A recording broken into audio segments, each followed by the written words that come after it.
নদিয়ার কল্যাণী রথতলায় বাজি কারখানায় বিস্ফোরণের ঘটনায় ঘটনাস্থলে এলেন বনগাঁ লোকসভার সাংসদ তথা কেন্দ্রীয় জাহাজ প্রতিমন্ত্রী শান্তনু ঠাকুর। সেদিন বিস্ফোরণস্থল ঘুরে দেখেন তিনি। তার সাথে উপস্থিত ছিলেন একাধিক বিজেপি কর্মকর্তারা।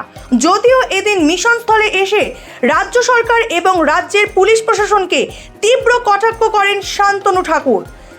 অপরদিকে এই ঘটনা নিয়ে রাজ্য সরকারকে পদক্ষেপ নিতে জানালেও তিনি জানান, যদি সেভাবে কোনো পদক্ষেপ না গ্রহণ করা হয় সেক্ষেত্রে কেন্দ্রীয় স্তরেও তিনি এই প্রসঙ্গ তুলে ধরবেন।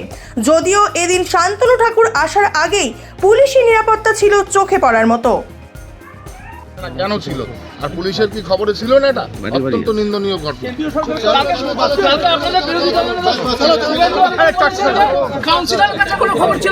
ফের বাজি কারখানায় 4 জনের মৃত্যু, কি বলবেন এই বিষয়ে? প্রশ্ন তুলছেন, কাউন্সিলরের কাছে খবর ছিল না, লোকাল স্থানীয় কাউন্সিলরের কাছে। আপনারা এক কোশ্চেন বারবার ঘুরিয়ে এদিক ওদিক করছেন, আপনারা বুঝতে পারছেন না কি বলছি?